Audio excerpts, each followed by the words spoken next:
जनाब स्पीकर, बरामदात को फ़रोग देने के लिए हुकूमत ने कारोबार की लागत कम की। एक्सपोर्ट इनकम पर आयद 0.25% एक्सपोर्ट डेवलपमेंट सरचार्ज को मुकम्मल तौर पर ख़त्म कर दिया गया। वज़ीर आज़म साहब की ख़ास हिदायत पर एक्सपोर्ट फाइनेंस स्कीम के तहत मार्कअप की शरह 19% से कम करके 4.5% कर दी गई। एक्सपोर्ट फैसिलिटेशन स्कीम के तहत सहूलत की मुद्दत 9 माह से बढ़कर 18 माह कर दी गई ताकि बरामद कुन्नान को कैश फ्लो के मसाइल का सामना ना करना पड़े। इसके अलावा सनती बिजली के नर्ख भी कम किए गए। या मैं कहता चलूँ कि अभी 2 या 3 हफ्ते पहले डिस्पाइट द फैक्ट कि हमारी जो पॉलिसी रेट है वो 11.5% पे चला गया, लेकिन वज़ीर आज़म पाकिस्तान और गवर्नर स्टेट बैंक के दरमियान जो बातचीत हुई उसके दरमियान यही डिसाइड किया गया कि एक्सपोर्टर पे जो रेट है वो 4.5% पे ही रखा जाएगा।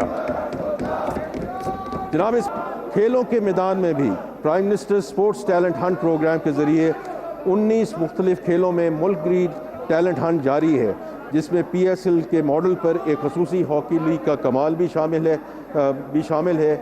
अगला जहांगीर खान, अगला अरशद नदीम या अगला ओलंपिक चैम्पियन शायद किसी शहर या गांव में मौजूद है जहां अभी तक हमारी नज़र नहीं पहुंची। ये प्रोग्राम उसे ढूंढ निकालेगा। जनाब speaker, prime ministers youth program सिर्फ अफलाई खराजात नहीं, ये हमारी हुकूमत की सबसे मुनाफे बख्श सरमायाकारी है, क्योंकि हमारी हुकूमत नौजवानों को मुल्क के मुस्तकबिल का मेमार समझती है। जनाब स्पीकर, एक फॉरवर्ड लुकिंग और जामे तजारती पॉलिसी हमारी माशी इस्लाहाती एजेंडे का अहम जुज़्व है। हमारा बुनियादी अज़्म वाज़ेह है, पाकिस्तान को दरामदात पर इन्हिसार करने वाली मईशत की बजाय बरामदात के बिलबोते पर आगे बढ़ने वाली मईशत बनाना है।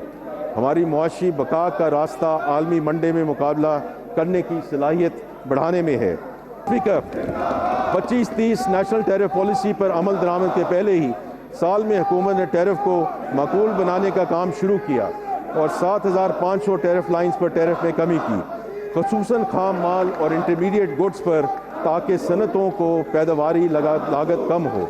टेक्सटाइल और मलबूसात की मशीनरी की ड्यूटी फ्री दरामद की इजाज़त दी गई, जिसके नतीजे में मशीनरी की दरामद में 21% इजाफा हुआ है। मजमूई तौर पर इन इक़दाम के ज़रिए 120 अरब रुपए से ज़ायद का फ़ायदा कारोबारी तबके को मुंतकिल हो चुका है। जनाब स्पीकर, तवानाई किसी भी मईशत की शहराग है। गुज़िश्ता 1 साल में खित्ते में बहरान के बावजूद पाकिस्तान ने तवानाई के शोबे में कई महाज़ों पर अहम कामयाबियाँ हासिल की।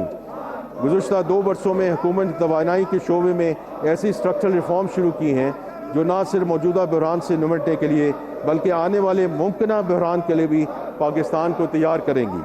हमारा मकसद तवानाई की खुद कफालत, सारिफ के लिए कम कीमतें और एक ऐसा निज़ाम है जो ज़मानतों पर कम से कम इन्हिसार करे। इस सोच के तहत मैं इस मुअज़्ज़ज़ ऐवान के सामने बिजली, तेल और गैस के मैदान में हमारे अहम इक़दामात का जिक्र करना चाहूँगा। जनाब स्पीकर, बिजली का शोबा अपनी तारीख के सबसे गहरी इस्लाहाती दौर से गुजर रहा है। गुज़िश्ता 2 वर्षों में इस शोबे ने माली नज़्म व ज़ब्त और कारकर्दगी में बेहतरी का मुज़ाहरा किया, जिसके नतीजे में माली साल 25-26 में बजट में मुख्तलिफ सब्सिडी के मुकाबले में 143 अरब रुपए से ज़ायद की बचत हासिल की गई। सबसे अहम बात यह है कि ये कमी मुस्तहिक सार्फिन पर बोझ डालकर नहीं बल्कि इस्लाहात के ज़रिए हासिल की गई। मज़ीद बरां IPP से मुज़ाकरात के नतीजे में तकरीबन 3.7 ट्रिलियन रुपए की बचत हासिल करने के इक़दाम किए गए। जनाब स्पीकर, इस शोबे की इस्लाहात में सबसे अहम कदम competitive trading bilateral contract market का अमली आगाज़ है।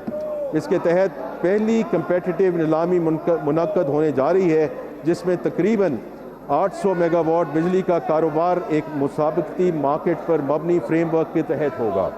ये कोई मामूली पेशरफ्त नहीं है। अब तक पाकिस्तान में बिजली एक ही सरकारी खरीदार के ज़रिए खरीदा जाती थी, जो सरकारी ज़मानतों के सहारे मुआहदा करता था। आज हम इस पुराने, महंगे और सरकारी ज़मानतों पर मुनहसर निज़ाम से निकल कर एक मुसाबकती मार्केट की तरफ बढ़ रहे हैं। ये पाकिस्तान की बिजली की मईशत की बुनियादी तश्कील नौ है। जनाब स्पीकर, मौजूदा माली साल में एक मुल्क गिर مشق کے ذریعے ہم تمام سبسڈائز صارفین کی شناخت، رجسٹریشن اور تصدیق کریں گے تاکہ جنوری 2027 سے پاکستان میں ڈائریکٹ سبسڈی میکنزم کا آغاز کیا جا سکے، یعنی سبسڈی وہاں پہنچے گی جہاں اس کی اصل ضرورت ہے۔ یہ وہی منصفانہ ماڈل ہے جو ہم نے BISP کے ذریعے اپنایا۔ جناب اسپیکر، اس اصلاحاتی ایجنڈے کا ایک اور اہم ستون سرکولر ڈیٹ پر قابو پانا ہے۔ مجھے اس ایوان کو بتاتے ہوئے اطمینان ہے کہ موجودہ مالی سال میں بجلی کے شعبے میں سرکولر ڈیٹ کی نیٹ زیرو ایکومولیشن حاصل کی گئی، یعنی اس سال اس بوجھ میں کوئی اضافہ نہیں ہوا، جبکہ سرکولر ڈیٹ کے سٹاک میں 1225 ارب روپے کی لون سیٹلمنٹ پہ پیش رفت ہوئی۔ ساتھ ہی NTDC کی اسٹرکچرل ریفارمز بھی جاری ہیں جن کے تحت ترسیل، سسٹم آپریشن اور مارکیٹ آپریشن کے فنکشنز کو الگ الگ کیا جا رہا ہے۔ جناب اسپیکر، LNG کے حوالے سے ایک اہم پیش رفت کا ذکر کروں گا۔ پاکستان نے ایک جامع ریسرچ کے بعد قطر اور اٹلی کے ساتھ اپنے طویل مدتی سیل اینڈ پرچیز ایگریمنٹس میں دوبارہ بات چیت کی اور سال 2026 کے لیے 35 LNG کارگوز کی کمی پر اتفاق کیا۔ اس ایک فیصلے کی بدولت ہمیں تقریباً 1.2 ارب امریکی ڈالر زر مبادلہ کی بچت ہوگی۔ یہ اسی کاوش کا نتیجہ ہے کہ گزشتہ 11 مہینوں میں صارفین کے گیس کے بل میں کوئی اضافہ نہیں ہوا۔ جناب اسپیکر، ایران امریکہ جنگ کے پیش نظر ہم نے مقامی گیس کی پیداوار بڑھانے پر بھی توجہ مرکوز کی۔ مارچ 2026 کے بعد ہماری تیل کی تلاش کی کمپنیوں نے قومی نظام میں تقریباً 100 MCC/FD اضافی گیس شامل کی، جس نے بجلی کی پیداوار میں شارٹیج کو نمایاں طور پہ کم کیا۔ ہم نے کھاد کی پیداوار کو ایک لمحے کے لیے بھی رکنے نہیں دیا۔ ملک کے 10 کھاد کارخانوں کو گیس کی مسلسل فراہمی یقینی بنام کرنے والے پلانٹس کے لیے بھی گیس مختص کی گئی۔ جناب اسپیکر، حکومت نے تیل اور گیس کے دریافت کے درمیان بھی اہم کامیابیاں حاصل کی ہیں۔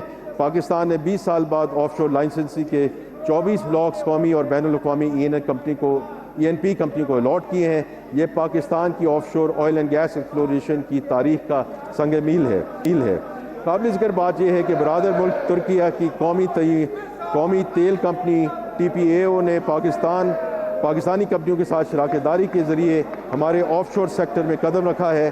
مالی سال 25-26 کے دوران ENP شعبے میں سرمایہ کاری 1 ارب ڈالر سے تجاوز کرنے کی توقع ہے۔ اس عرصے میں 17 نئی تیل اور گیس کی دریافتیں ہوئیں، جن سے مقامی پیداواری استعداد میں 108 MMC/FD گیس اور تقریباً 16,000 بیرل یومیہ تیل کا اضافہ ہوا، جبکہ پروڈکشن میں اضافہ کے ذریعے مزید 229 MMC/FD گیس اور 13,000 بیرل تیل قومی نظام میں شامل ہوا۔